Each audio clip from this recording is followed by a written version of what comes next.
compartilhar com você, e o tema dessa mensagem é Jesus disruptivo, que Jesus foi alguém que foi totalmente disruptivo. Esse termo, ou disrupção, ele tem surgido já, não de agora, ele não é de agora, mas há algum tempo. Deixa eu colocar minhas folhas aqui em ordem, o 1 está por último aqui.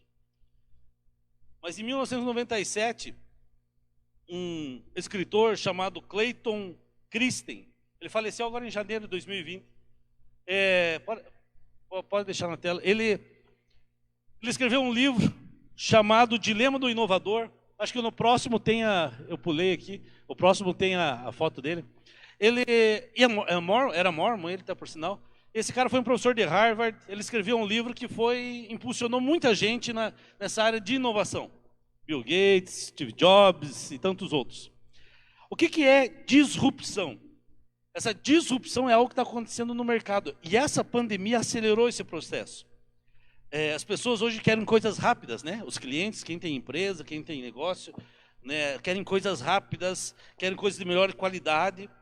E a disrupção é um termo dentro da administração de empresas que se refere a uma inovação que vai criar um novo mercado, uma inovação que você cria um novo mercado que não existia, dá valor a algo, uma rede de valor.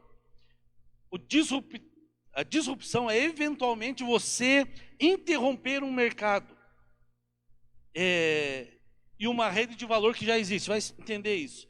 Tem ali a definição. Disruptivo significa um adjetivo que provoca aquilo que provoca ou pode causar disrupção, que acaba por interromper o segmento normal de um processo. Interruptivo, suspensivo. Também significa quem tem capacidade para romper ou alterar, o que rompe. Isso é ser disruptivo, isso é disrupção. Então, essa disrupção nas empresas, por exemplo, é quando uma inovação, ela pode ser tecnológica, ela pode ser um produto, ela pode ser um serviço, e ela entra numa área e muda aquela área. Muda completamente aquela área. Alguns exemplos que nós temos aqui, por exemplo, pode mudar para mim lá a projeção? Pense comigo, o que o WhatsApp, o que a Apple, o que Nubank, o que Airbnb tem a ver, pode trocar para mim, tem a ver entre si. O que eles têm em especial? O que essas empresas têm em especial? Pense comigo. Muitas delas, por exemplo, o WhatsApp, você talvez antes do WhatsApp usava o SMS lá para mandar uma mensagem. Usava o telefone mais para ligar, né? Hoje eu acho que é a mesma coisa que a gente menos faz com o telefone. O bip, né? Tinha o bip, né? Que mandava as mensagenzinhas, é verdade. O WhatsApp, antes ninguém usava só SMS. Olha, quem usa SMS? E aí com a chegada desse serviço gratuito, eu quase não ligo, só uso o WhatsApp para falar, para mandar mensagem, para mandar foto. O Uber, gente, né, quanto valia, como é que chama quando o cara tinha uma bandeira de táxi, né? A franquia, sei como é que era chamado isso. Mas era uma fortuna, né? Era um bem que você tinha. O que adianta hoje? Entrou o Uber, faz o serviço de transporte, mas ele quebrou, ele interrompeu. Ele quebrou um mercado, ele começou a entregar um produto de uma nova forma e que mudou radicalmente a área de transportes. É a maior empresa de transporte do mundo hoje. Você tem ali a Apple. A Apple tinha um exemplo clássico de disrupção com relação aos computadores pessoais. Ou seja, da área aí. Antigamente existia aqueles computadores gigantes que as empresas tinham, ocupavam uma sala, às vezes várias salas dentro de um prédio, e aí eles tiveram a ideia de fazer o computador pessoal. Claro, a capacidade é menor, mas tinha gente que não acreditava que isso dá certo. Deu certo. A Apple ainda tem a questão um outro exemplo que eles têm, outro case que eles têm de experiência, era a questão do primeiro iPhone.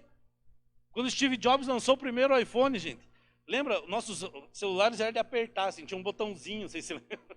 Daí você apertava ele, assim, era mecânico a coisa, que para você digitar o número. Agora não, agora é no toque, no touch. E quem não acompanhou, eu lembro, tinha um BlackBerry que eu tinha ganho lá, já estava saindo de linha. A BlackBerry demorou para entrar nessa, e aí ficou para trás do mercado. Nem sei se existe ainda. Nubank, uma empresa que oferece cartão de crédito controlado por aplicativo. Agora todo mundo faz, mas os caras inovaram. Sem sair de casa, você abre uma conta, tira as fotos, mostra o documento pelo seu smartphone, não tem tarifa, não tem anuidade. Ela percebeu que os bancos tinham algumas complicações e os bancos ficaram apavorados com esses meninos que abriram esse Nubank, Inter e mais algumas outras coisas, aquele XP Investimentos. Jovens que abriram negócios, Netflix. Como que se fazia para assistir filme, gente? Quando não era na TV? Se ia na locadora. Quem que vai em locadora? Tem locadora ainda aqui em Maringá? Deve ter algum. Tem uma? Você assistia era coisa. Lembra quando saiu o DVD? Eu lembro quando saiu CD. Meu pai tinha os vinil lá. Aí meu pai comprou um Aiva. Aiva? Lembra aqueles grandão, aqueles som Aiva, que rodavam uma bandeja com uns 10 CD? Aquilo era o máximo. Uau, que legal aquilo. Uau, cara, tem um CD que cabe. Olha que coisas. Isso é ser disruptivo. Isso é mudar, é interromper, é você quebrar um jeito de fazer. Você acaba interrompendo um segmento, um processo que era feito de um jeito e muda, altera, rompe. E nesses tempos de mudanças tecnológicas, com essa pandemia, amados, isso ia acontecer. Mas isso está sendo acelerado. Então eu quero falar de algo espiritual, mas eu quero compartilhar também com você que tem o seu negócio, tem a sua empresa. Eu e você, amados, nós temos que repensar tudo que fazemos e a forma que fazemos. Inclusive a forma que fazemos igreja. Ser igreja não muda o jeito de ser, mas a forma que fazemos algumas coisas como igreja. Aquilo que a gente faz como igreja muda. E tem mudado. E nós temos que acompanhar isso. Eu gosto daquele lema que a Mocidade para Cristo do Brasil tinha, né? Não sei se alguém lembra. No compasso dos tempos, mas ancorado na rocha. Você se adapta à modernidade, aos tempos, mas os fundamentos, os princípios não mudam, ancorado na rocha. Então, nós temos que pensar isso constantemente, que às vezes inovar é necessário e é preciso inovar de uma maneira disruptiva.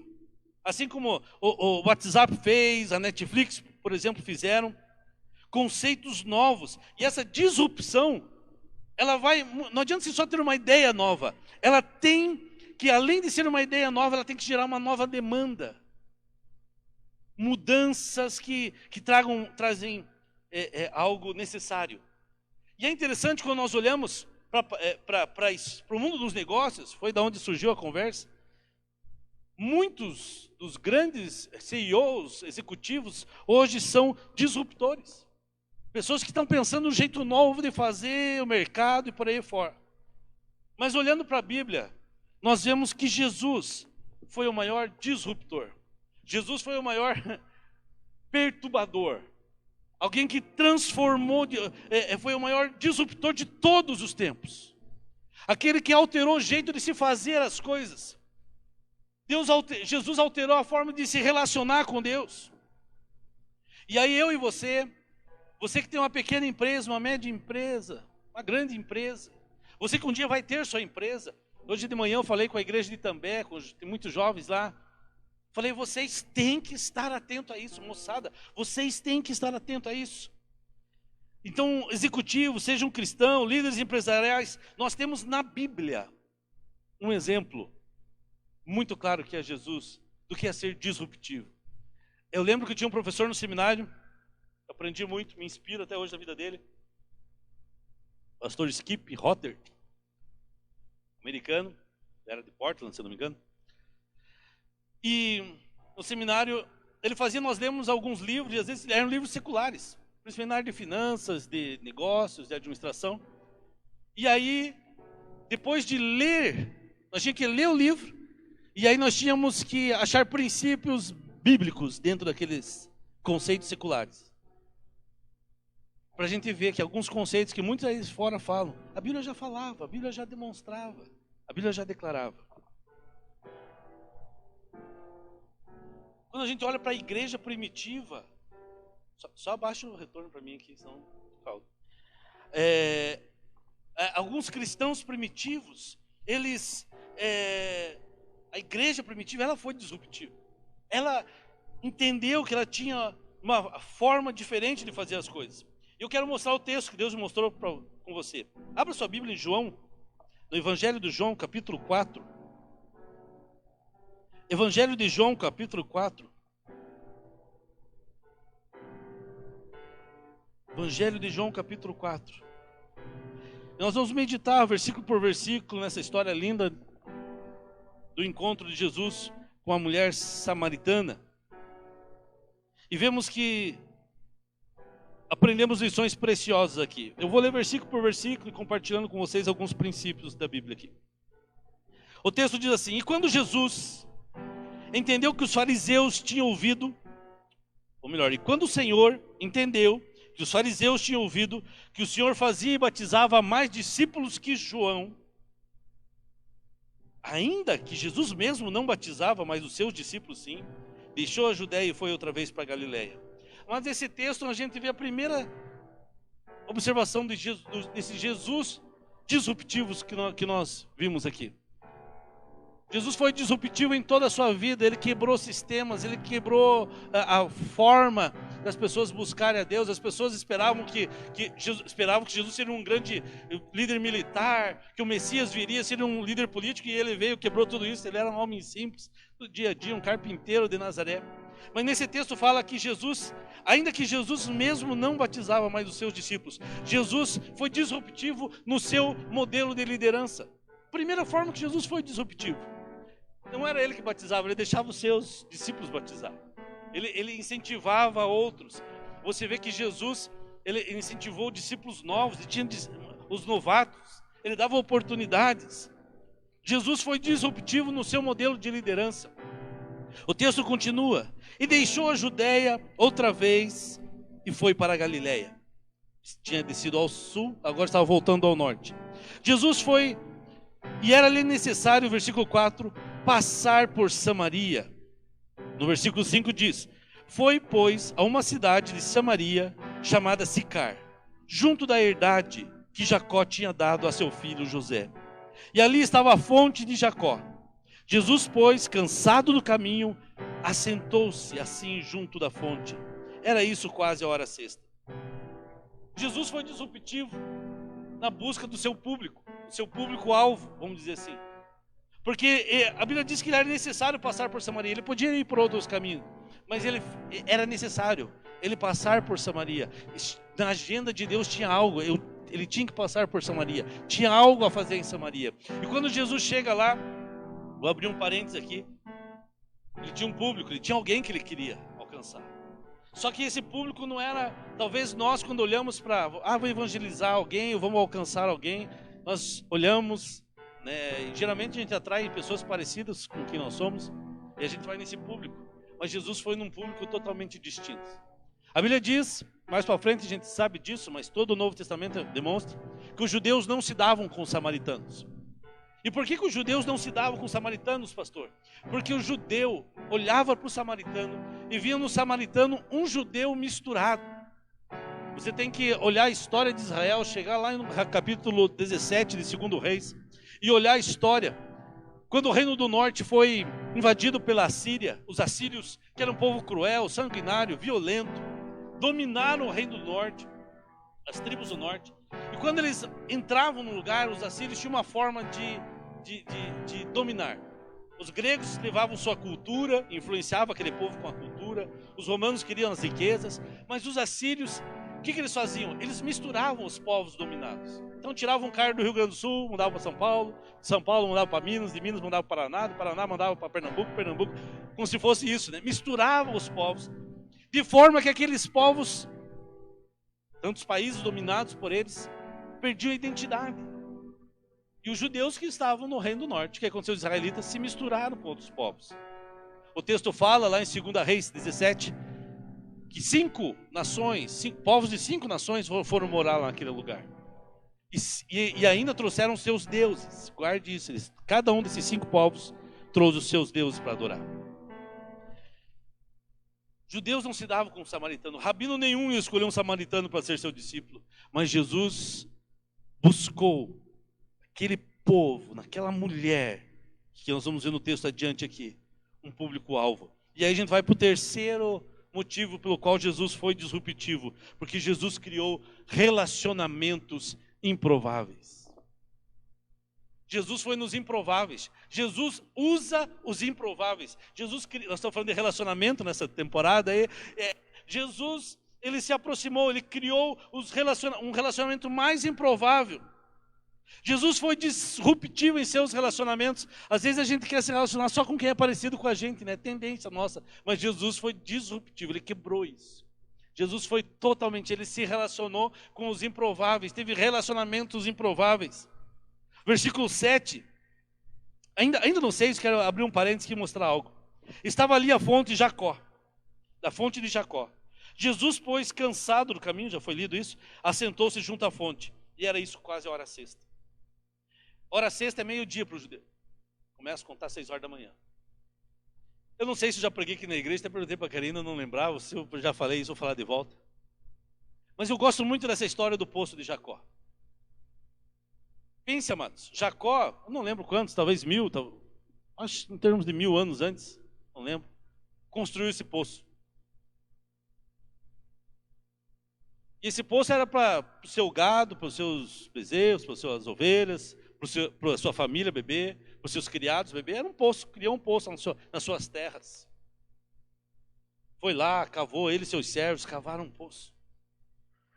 Mas eu duvido, eu não acredito que um dia Jacó imaginaria que o próprio Deus, Criador dos céus e da terra, o Criador da água, um dia sentaria junto ao poço e beberia da água do poço que um dia ele cavou.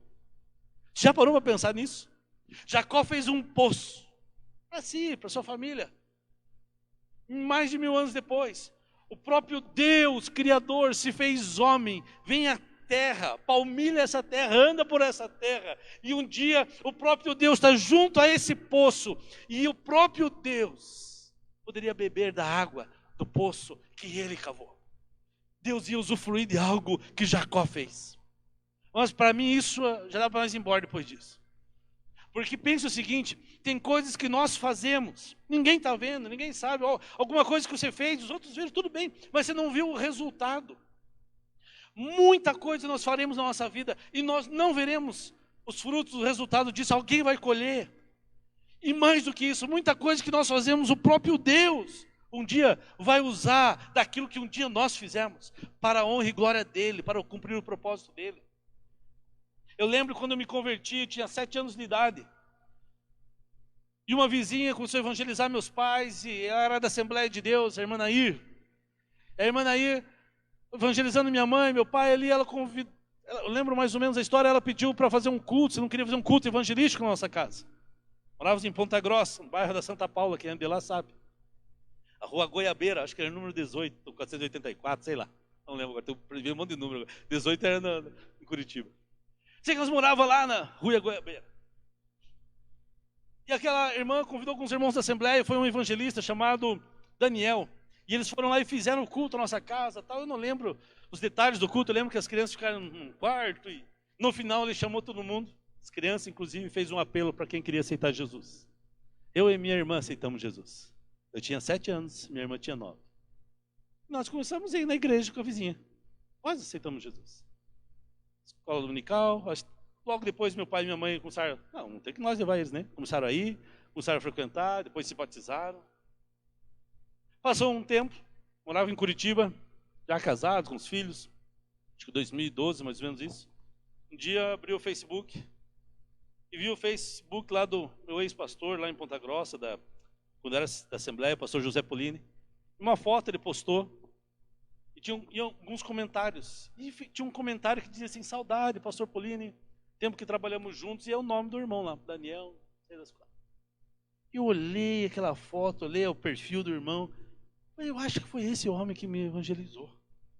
Claro, foi a vizinha lá, tudo, mas aquele dia que teve a ousadia de fazer um apelo para crianças ali, e orou com a gente, mesmo sendo uma criança de 7 anos e 9 anos, deu valor àquilo. E aí, Eu lembro que eu perguntei para ele, contei toda a história para ele da conversão, tal, tudo. Era o Senhor que, e perguntei assim em particular, era o Senhor que estava lá aquele dia? Ele falou, era. Eu falei, glória a Deus, hoje sou pastor, estou aqui em Curitiba e tal, contei a história. E ele, glória a Deus, irmão, posso publicar teu testemunho? Eu falei, pode, mas por quê? Ele falou o seguinte, hoje eu estou na África, sou missionário na África, trabalho com evangelização de crianças. E a Bíblia diz, lança teu pão sobre as águas, e depois de muito tempo você encontrará. Mas a gente não tem ideia. Pensando o Celso ali, quantos anos trabalhando com casa de recuperação, né, Celso? Quanto filho espalhado por aí, né? Espiritual. Que a gente às vezes nem sabe. Pessoas que você anunciou, que você falou, que você ajudou. Um dia Deus vai pegar esse poço que você um dia abriu, meu irmão. Aquela oferta que um dia você depositou. Aquela palavra de esperança que você deu para alguém. Aquela oração que você fez. E Deus vai usar aquilo. Pode ser daqui a 10 anos, 5 anos, 1000 anos. Mas o Senhor é poderoso e Ele vai usar. E esse vai ser o nosso poço. Que vai abençoar pessoas. Se fosse só para essa mulher samaritana conhecer Jesus, aquele poço foi construído só para que aquele dia tivesse aquele encontro, já valeu.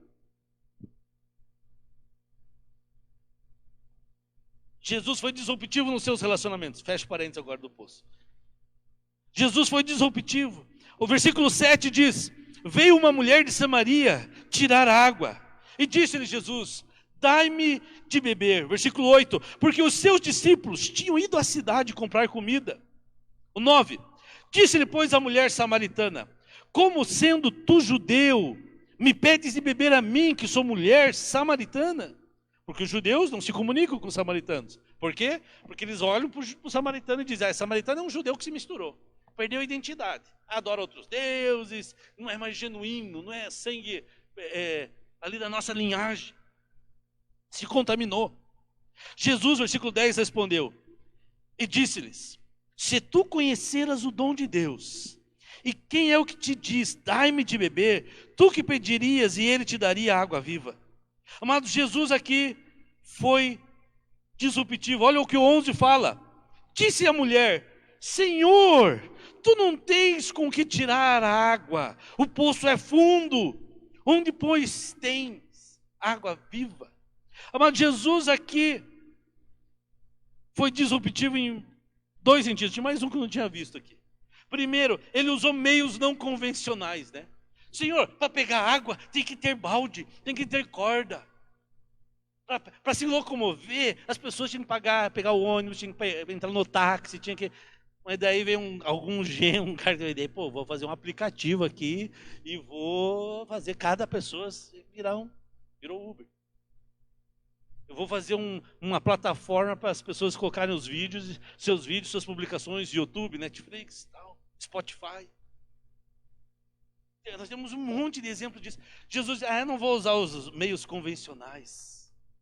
E mais do que isso, a água que eu dou não é igual essa água aí. A água que eu dou, você é uma água melhor. Então Jesus foi disruptivo ao usar meios não convencionais. Lendo por aí, eu vi que todo grande disruptor na área do negócio, ele deve desafiar a maneira atual como as coisas são feitas. Jesus fez isso. Por que nós fazemos isso sempre desse jeito? É porque a gente sempre fez. Por que a gente faz isso? Sempre fizemos assim. Por que não? E por que não fazer diferente? E por que não fazermos alguma forma diferente de alcançar pessoas, de evangelizar pessoas, de pastorear pessoas? Pense agora no seu negócio, meu irmão. Tenho orado por vocês, para cada membro. Eu brinco que eu sou sócio de cada um aqui, né? Nós somos sócios, a igreja aqui. Na verdade, todo mundo é sócio. Você contribui, você oferta. E nós sabemos que são tempos difíceis. Mas em tempos difíceis, Deus pode criar uma oportunidade. Você, de repente, tem uma ideia. E essa ideia muda a sua vida e de centenas de pessoas. Uma percepção de como eu posso fazer isso, como as coisas são feitas hoje, e mudar.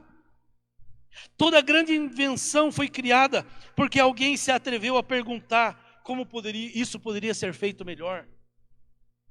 Olhe para o seu trabalho, todo tipo de trabalho, olhe como que eu posso fazer isso de forma melhor. Pense constantemente em como você poderia estar melhorando as coisas e se questionando. Nós sabemos que essa pandemia atrapalhou muita gente na área financeira, econômica. Hoje eu estava pensando no meu pai, que é artista plástico, deve estar vendo. Está vendo? Dá um oi, seu plástico aí. Como é que vai vender a sua arte? Porque já não é algo essencial, né? É algo supérfluo. Como que eu posso me adaptar? Sempre existe uma maneira melhor se formos ousados o suficiente para questionar o jeito de fazer, o status quo, as formas que tem por aí e encontrar um novo caminho. E Jesus ofereceu algo. Versículo 12, ela pergunta: és tu maior do que o nosso pai Jacó, que nos deu o poço, bebendo ele próprio dele, seus filhos, o seu gado? E aí Jesus responde no versículo 13, Jesus respondeu e disse: qualquer que beber dessa água tornará a ter sede, mas aquele que beber da água que eu lhe der, nunca terá sede, porque a água que eu lhe der se fará nele uma fonte a jorrar, que salte para a vida eterna. E aí sabe o que essa mulher fala? Versículo 15, disse a mulher: Senhor, dai-me dessa água, para que não mais tenha sede, e não venha aqui tirá-la. Jesus foi disruptivo quando ofereceu a essa mulher o que nem mesmo ela sabia que precisava.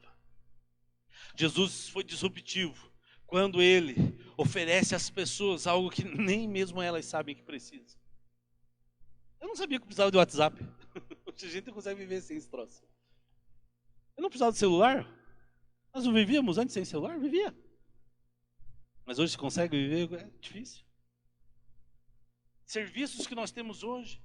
Aquela mulher não sabia que ela precisava dessa água. E numa conversa, algo que Jesus vai mostrando para ele, mostra para ela: você tem uma necessidade que nem você sabe que você tem. Ele apresentou ela. Amados, é isso que nós fazemos quando evangelizamos alguém. Pessoas estão aí fora, elas nem sabem o que elas precisam. Mas nós temos que ser disruptivos na vida delas e mostrar para elas que elas têm necessidades que nem elas sabem que têm. A pessoa acha que ela é boa, né? Ela é boa, sou boazinha, não torço pro Corinthians, né? Não corintiano lá, tá até com a máscara do Corinthians, né? Não sou corintiano, não uso droga, não fumo, não bebo, sou bom, né? E aí? Ela nem sabe, mas ela precisa de Deus. Ela precisa de Deus na sua vida. Sabe aquela história? Fulano é tão bom, só precisa de Jesus. Ué, isso é tudo. Tinha um professor na faculdade, um cara fantástico. Um dos caráteres mais excepcionais que eu conheci. Mas sem Jesus, amado, você pode ser o caráter que você tiver. Não adianta. As pessoas têm que perceber: Jesus criou naquela mulher, despertou o desejo dela pelo que ele oferecia. Se fosse uma empresa, fosse o teu negócio, ele despertou no cliente a necessidade. É mesmo, eu preciso disso aí. Eu lembrei agora, uma vez, estava andando na rua, a Jamie estava vendendo, acho que TIM. Eu não precisava do celular, mas ela teve uma persuasão tão grande que eu quase saí com o telefone da TIM lá, conversando com ela. O vendedor é isso, a pessoa que sabe vender, ela te convence, é mesmo, acho que eu preciso, né? Acho que por que não ter 2 chips no meu celular, né?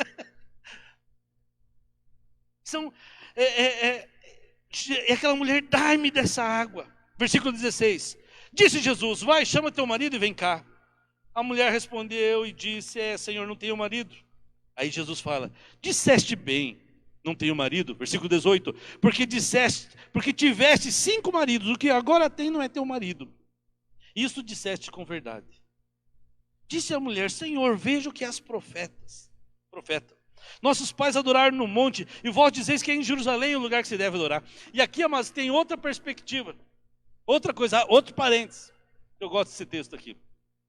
E aí, para dar polêmica, para dar discussão na célula.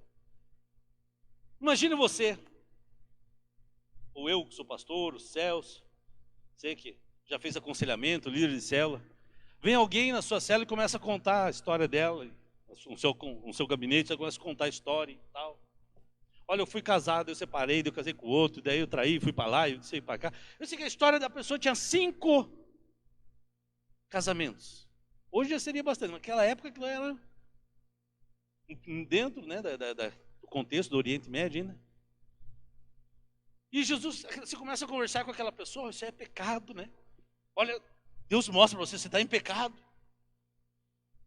E aí aquela pessoa está ali, aquela mulher está ali contando, o assunto ali é sobre, vamos dizer assim, adultério, sobre novos casamentos, adultério, enfim. E aí aquela mulher falando com Jesus, e aí daqui a pouco ela, quando Jesus fala, é verdade, porque você já teve 5 e o que você tem não é seu marido. Aí eu acho que essa mulher tentou passar um migué em Jesus. Ela passou uma história assim, então Jesus, onde que a gente deve adorar a Deus? Parece que ela está mudando de assunto, né?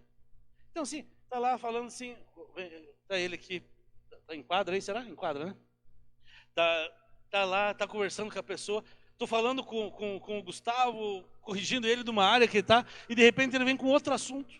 E aí, pastor, operário? Faz 3 meses que não perde. Uma. Não joga, né?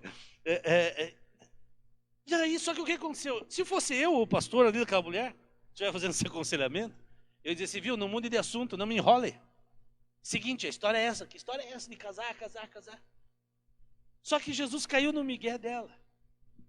Ela falou, Senhor, então tá, onde é que a gente deve adorar? E a história acabou, o assunto deles acabou ali, não volta aquele assunto. Eles não voltam a tratar daquilo. Onde é que a gente deve adorar? Que igreja que eu vou? Eu vou na igreja do monte tal. Os judeus dizem que é em Jerusalém, ou em Gerizim, onde é que a gente vai? E aí Jesus continua, Jesus caiu no papo dela e continua a conversa. Você tem que, importa aqueles que adoram, não em espírito e em verdade. Ou Jesus caiu no papo dela, ou o assunto nunca foi traição. O assunto nunca foi adultério, que eu acredito que não. Senão Jesus ia voltar para o assunto. Jesus não faz isso, gente. Mas pastor, o que é então? Eu creio que o texto está falando aqui de um adultério, está, mas de um adultério espiritual.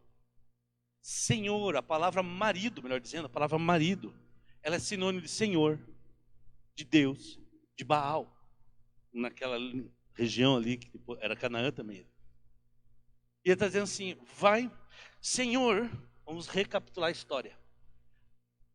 Se você soubesse quem está pedindo dessa água, você que pediria, Senhor, não tem nem como você pegar essa água aí. Não, mas a água que eu dou, não é essa água aí, não é essa aqui, a água que eu dou, vai jorrar em você para a vida eterna.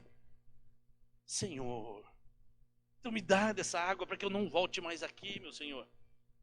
Aí ele fala assim, então vai lá e chama teu marido, vai lá e chama o seu Senhor, chama o Deus que você serve para dar essa água.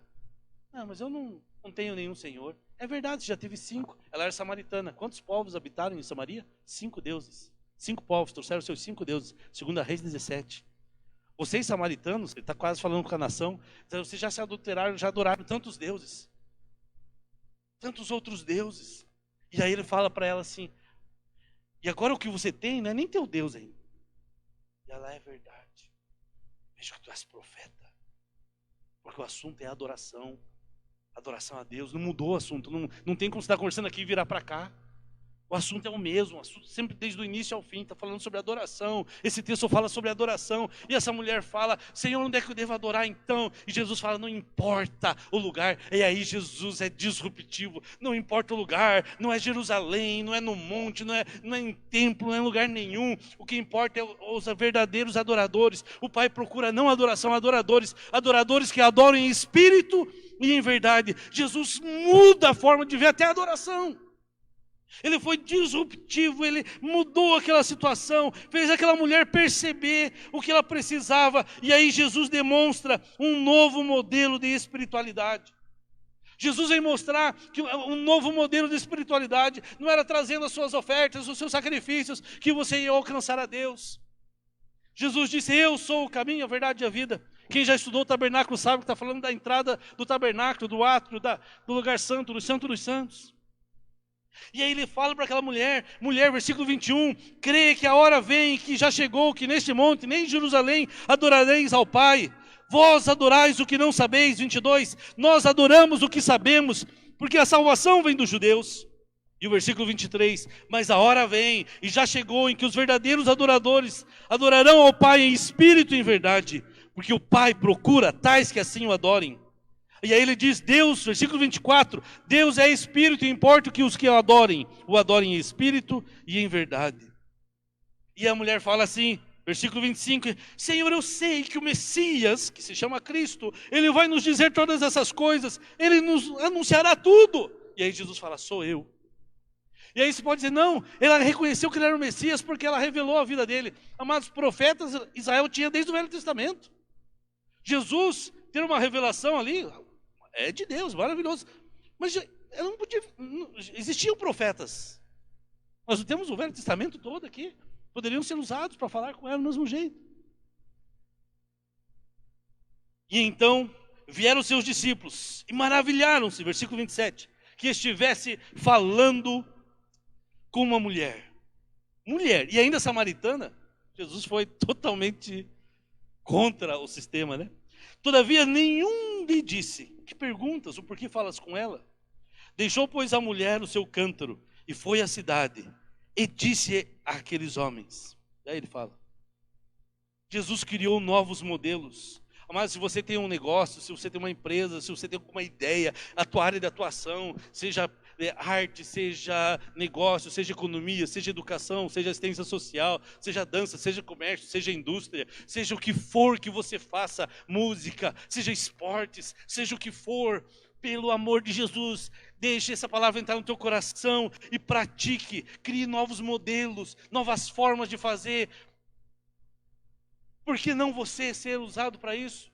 Para abençoar pessoas. A Bíblia diz que Jesus foi totalmente disruptivo. Ele veio buscar e salvar o que se havia perdido. Aquilo que ninguém dava valor, Jesus veio e buscou, alcançou. Ele mostrou a maneira melhor das pessoas terem um relacionamento com Deus, mais íntimo, mais profundo. Jesus, ele não estava contente em continuar vendo as pessoas seguindo uma religiosidade sem vida. E ele entrou na história, perturbou a história, mudou a história humana. Nós vivemos no ano 2020, depois de Cristo, porque ele foi disruptivo, ele mudou totalmente uma forma de pensar. Totalmente. Jesus veio nos dar um novo mandamento, ele falou, um novo mandamento vos dou. Amem-se, como eu vos amei, vocês devem se amar. Isso é novo, era novo. Jesus veio para obter novos resultados. Jesus foi disruptivo nesse sentido.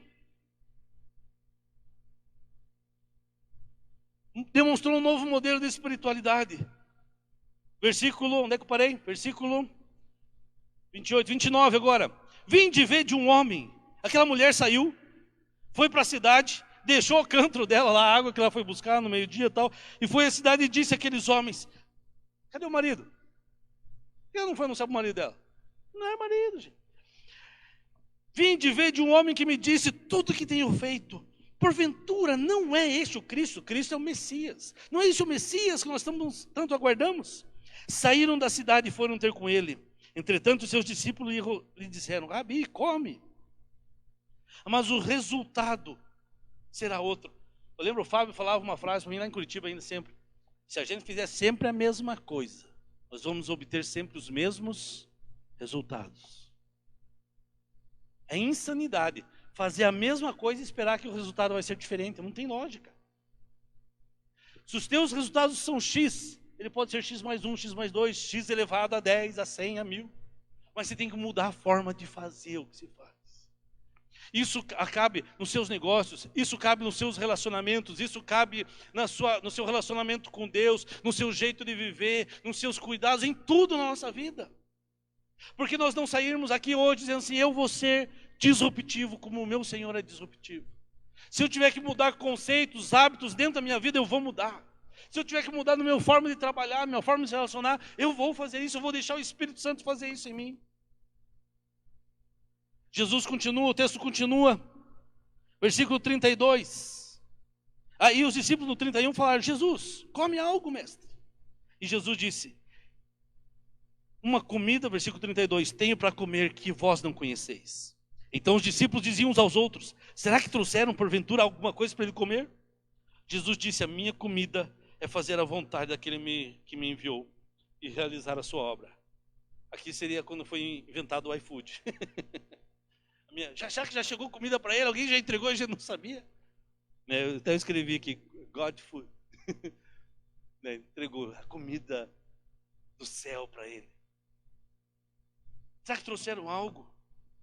Eu até pensei, o que é isso que está falando, Senhor? Será que está falando de uma nova dieta? Jesus é disruptivo, ele trouxe uma nova dieta. Se você está pensando em dieta, comece. Mas eu vejo o seguinte, que Jesus, ele mostra que ele é disruptivo ao mostrar a motivação correta que nós temos que ter para a missão, para o propósito da nossa vida. Qual a motivação correta que eu e você temos que ter para cumprir o propósito de Deus para a nossa vida? Jesus está dizendo assim, a minha vontade, a minha motivação é fazer aquilo que o Pai manda. Se o Pai está mandando evangelizar, eu vou evangelizar. Se o Pai está mandando orar, eu vou orar. Se ele está mandando adorar, eu vou adorar. A minha motivação, a minha comida é fazer aquilo que o Pai me enviou. Versículo 35, a parte A. Não dizeis vós que ainda há 4 meses até que a colheita venha, ou que a ceifa venha? Eis que eu vos digo, levantai os olhos e vede as terras que já estão brancas para a ceifa. Aqui dá para ver 2 motivos pelo qual Jesus foi disruptivo. No versículo, na primeira parte do versículo 35, Jesus demonstra que, para nós, ele reconhece os tempos e as épocas. Nos leva a reconhecer, Jesus é disruptivo nesse sentido. Perceba o tempo que nós vivemos profeticamente. Mas os dias que nós vivemos, o mundo mudou. Brinquei esses dias aqui falando, né? Lembra lá de janeiro, do ano de janeiro de 2020? O ano de janeiro de 2020 era outro ano que nós vivíamos. Era outra vida, era outro mundo. E agora, como nós estamos? Perceba o tempo. Talvez seja agora o seu tempo, o tempo do Senhor. E também Jesus, nesse texto, fala que Jesus foi disruptivo ao oferecer para nós e para aqueles discípulos uma nova visão das oportunidades. Olhem, os campos estão brancos para a ceifa. As pessoas estão reclamando, essa pandemia quebrou isso, aconteceu aquilo, o teu negócio está difícil. Então, levante os olhos e vejam novos campos, novas oportunidades, novos caminhos, novos projetos, novos produtos, sei lá o que. Veja novas oportunidades na sua vida, nos seus relacionamentos, na sua vida com Deus, no seu trabalho, na sua empresa, nos seus negócios. Veja, os campos estão brancos, e Jesus continua dizendo, versículo 36, e o que ceifa recebe galardão e ajunta fruto para a vida eterna, para que assim como o que semeia, como o que ceifa, ambos se regozijem, ou seja, todo mundo saia ganhando, negócios que todo mundo seja abençoado, porque nisto é verdadeiro ditado, que um é o que semeia e o outro é o que colhe. Versículo 38, eu vos enviei a ceifar onde não trabalhastes, outros trabalharam, e vós entrastes no seu trabalho. Jesus foi disruptivo aqui, ao demonstrar novos campos, novas oportunidades, talvez podemos dizer até um novo mercado, olhar para um campo que você não tinha olhado, um novo campo, um novo trabalho, uma nova oportunidade. Às vezes a gente fica olhando só para aquela coisa ali que a gente sempre fez. Levante um pouco a cabeça. A mensagem inteira Deus está falando comigo a respeito do Léo. Eu estou cucado com o Léo e com a Simone. Assim, Deus, tipo, algo que você recebe com a palavra do Senhor. Dentro da área de vocês tem nichos. E Deus vai dar uma graça para vocês encontrar esses nichos. Eu creio realmente nisso. E assim, opa! Tinha um professor de economia que dizia que quem chega primeiro bebe água limpa, né? Uau! Por que eu não... E assim, você olha essas grandes ideias, gente, são ideias simples. Simples. E começa sempre, quando eu fui lendo sobre isso, ideias simples, e às vezes baratas. E no início o lucro é pequeno, mas depois se torna exponencial. Ideias simples, eu lembro, eu já ganhei 2 prêmios em concurso de frase. Uma vez eu ganhei um videogame lá em Curitiba, num shopping, por uma frase. E no momento mais difícil da nossa vida, ali em Arapongas, eu não tinha recursos, tal, já contei para a igreja. Passou um momento bem difícil, apertado, não tinha dinheiro para nada, assim. Graças a Deus pela vida do meu sogro, foi uma bênção na nossa vida, nos ajudou muito naquela época. E a gente foi para Londrina. E aí tinha aquela feira, né? A Expo Londrina, quem tem a Expo Maringá? Aí meu sogro convidou a gente para ir, a gente foi, só tinha dinheiro na entrada lá, ele falou, não, lá eu pago para vocês. Tal. E aí passa em stand, vê isso, vê boi, vê vaca, vê... e ver trator, e ver essas coisas. Tinha um stand da Folha de Londrina. Faz aqui uma frase, ganha uma moto lá, tipo uma joguezinha. Não tava, meu salário ninguém pagava, não recebia meu salário direito e tal. Eu sabe uma coisa, vou fazer aqui, vai que eu ganho. Fiz uma frase para mim e para a Karina. Karina passou, deixa eu entregar ela. Passou ela e o meu sogro falou: você é chuncho, não dá nada, não dá nada. Eu fiz 2 frases. Frases simples. Ideia simples. Passa 15, 20 dias, a gente, ninguém ganhou aquele negócio, não parece nada. A gente olhou no Facebook da Folha, nada. No outro dia eu estava no trabalho, a Karina me liga gritando: ganhei uma moto, ganhei uma moto. Ligaram lá em casa e falaram para ela, e a frase dela ainda, que ela... Eu pensei, já a pessoa se pedem para ela fazer a frase. Folha de Londrina, minha vida passa em suas páginas. Essa era a frase. Ideia simples, né? Porque uma vez eu ouvi alguém falar que nesse negócio de publicidade é o simples. É o básico. Não pense que vai ser uma ideia extraordinária. Não, vai ser algo que ninguém pensou, mas algo simples. Veja os campos. Estou terminando. Versículo 39. Ainda no 38. Eu vos enviei a ceifar onde vós não trabalhastes. Mas nós vamos colher coisas que outros plantaram. O evangelho é assim, né? Pessoas já semearam no passado e nós estamos colhendo. Homens plantaram isso aqui, semearam essa estrutura toda. Daí o Celção, né? Semeou tanto na vida do pessoal, eu fiquei com as ovelhas dele. Né, Celso? Semeou na vida de boa parte do povo aqui. Hoje eu sou o pastor. Um semeia, outro colhe. A história fala, o evangelho é assim, né? Quantos homens deram sua vida, talvez que no norte do Paraná, talvez não, é verdade. Deram sua vida para pregar o evangelho um dia e hoje nós estamos colhendo. Em tantos outros lugares. Versículo 39. E muitos dos samaritanos daquela cidade creram nele, pela palavra da mulher que testificou: disse-me de tudo quanto tenho feito. Indo, pois, ter com eles, os samaritanos rogaram-lhe para que ficasse com eles, e ficou ali 2 dias. E muito mais creram neles por causa da sua palavra. Agora eles não criam só porque ela falou, mas porque eles tiveram uma oportunidade. Não é, começaram a usar aquela água, aquele aplicativo, não só porque alguém indicou, porque eles tiveram a experiência. E eles mesmos tinham provado. Jesus agora, ele mostra que ele é disruptivo, porque ele levou esses novos discípulos, esses novos e improváveis discípulos. Ele chamou esses novos discípulos. Novos. Que tiveram a sua experiência por último, ao levar, e diziam à mulher: já não é mais pelo que você disse que nós cremos, porque nós mesmos temos ouvido e sabemos que este é verdadeiramente o Salvador do mundo. Agora Jesus deu a cada discípulo a sua experiência, ele levou os seus discípulos às suas próprias experiências. É isso que alguém, se você usa o WhatsApp é porque você gostou, porque ficou bom, é bom para você, o Uber, seja o que for, você teve a sua experiência. Amados, a Bíblia nos ensina que Jesus, ele praticou essas disciplinas disruptivas. Jesus, ele quebrou a ordem do pecado. Jesus quebrou o pecado e a morte. Ele interrompeu a obra da morte. O salário do pecado era a morte, mas veio Jesus e deu sua vida, e ele quebrou isso. Jesus foi disruptivo, ele quebrou todo o processo de morte espiritual. Você pecava, morria, e ele interrompeu isso, glória a Deus. Antes você pecava e morria, agora você tem uma interrupção brusca de Jesus, porque Jesus foi interruptivo na sua vida. Você estava indo para o inferno, você usava droga, você bebia, você estava perdido sem ele, não importa o que se fazia, mas ele entrou na sua história, e ele interrompeu um processo, e mudou radicalmente sua vida. E ele espera que eu e você sejamos assim, faz parte da sua natureza. Jesus desbancou o pecado e a morte. Amados, quem nessa terra, nada nessa terra pode desbancar a morte. Mas Jesus, ele interrompeu. Agora não haverá morte, haverá vida. A Bíblia diz que o último inimigo a ser vencido é a morte. Ele já venceu a morte eterna. Não haverá pecado.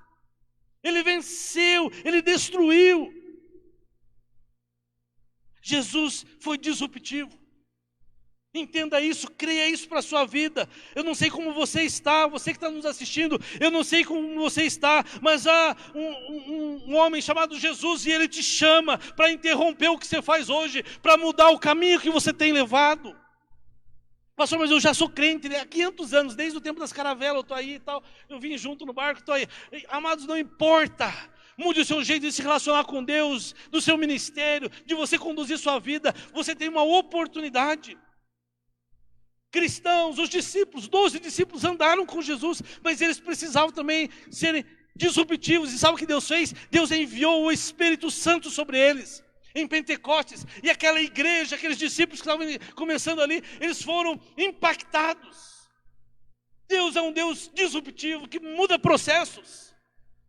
Um dia ele cura o cego cuspindo nos olhos, outro dia ele faz lodo. Ele não tem uma rotina só ser assim, assim, assado. Deixa o Espírito Santo agir na sua vida. Você que está aqui presencialmente, você que está nos acompanhando, creia, eu creio que esse é um tempo e esses dias que nós vivemos, tão diferentes na história da humanidade, do mundo fechado em suas casas, eu creio que nos próximos dias nós viveremos um avivamento e o Senhor vai irromper do céu, vai ser disruptivo mais uma vez e trazer mudança na história com a presença do Espírito Santo. Foi assim em Pentecostes, foi assim em Azusa, foi assim em algum momento da sua vida, do seu ministério, do seu chamado. Eu lembro, eu tive momentos que Deus veio de forma disruptiva e mudou na minha vida. Um dia eu aceitei Jesus, mais tarde eu fui batizado com o Espírito Santo, outra vez eu me envolvi com o ministério, outra vez eu pastorei uma igreja. Chegou a hora de vir um mover disruptivo de Deus sobre sua vida, para mudar a forma que você age, a forma que você vive, a forma que você trabalha, a forma que você se relaciona com pessoas. Mas para isso, nós temos que estar aberto para Ele. Desejar isso, perceber isso. Vocês estão voltando lá no Como Livre, recuperação de meninos e viciados. Talvez Deus está voltando a fazer algo, mas Deus vai fazer de uma forma nova. Tanto para alcançar, tanto para pastorear, tanto para cuidar. Porque não novas formas, de repente Deus dá um novo modelo de cuidar. Na ação social, no trabalho, no comércio, na indústria, seja o que for que você trabalha ou que você faz. E nós como igreja, amados, eu não sei o que Deus vai fazer. Finalzinho do ano passado, eu estava em Guarapava, lá com a pastora Rosa, e nós conversando, ela falou, pastor, eu não sei o que Deus vai fazer, mas algo novo, um jeito novo de se fazer a igreja vai acontecer. Algo novo vai acontecer na terra. Deu 3 meses, aconteceu isso. Já me estendi demais. Quero orar com você, vamos ficar em pé. Quero orar. Pessoal do louvor, vem cá para a gente terminar. Você que está em casa, quiser mandar mensagem pelo Facebook, pedindo oração, motivos de oração. Deixa Deus ser Deus na sua vida. Deixa o Jesus disruptivo invadir sua vida, sua família. Pastor, eu não sei como pregar o evangelho, tem centenas de formas. Uma delas é essa que você está usando para assistir essa mensagem. Amados, nós não podemos parar. Nós não podemos aceitar que o inimigo faça o que quiser nessa terra. Não, essa terra pertence aos filhos de Deus. Eu creio numa igreja dos últimos dias, não uma igreja que tem que ser raptada, porque senão ela não aguenta, ela vai ficar. Essa igreja dos últimos dias é uma igreja poderosa, poderosa em sinais, em obras. A noiva que Jesus vai buscar é a mesma noiva que Ele deixou, ataviada, maravilhosa, linda, poderosa. Uma igreja que faz sinais, que percorre toda a terra, que alcança toda a terra, cheia de poder e de glória. Se tiver perseguição, que tenha perseguição, mas a igreja do Senhor continua sendo a noiva linda do Cordeiro, poderosa. E eu e você somos parte dessa noiva, amém? Amém? Você está aí? Vamos orar e daí estaremos encerrando com louvor. Na presença do Pai.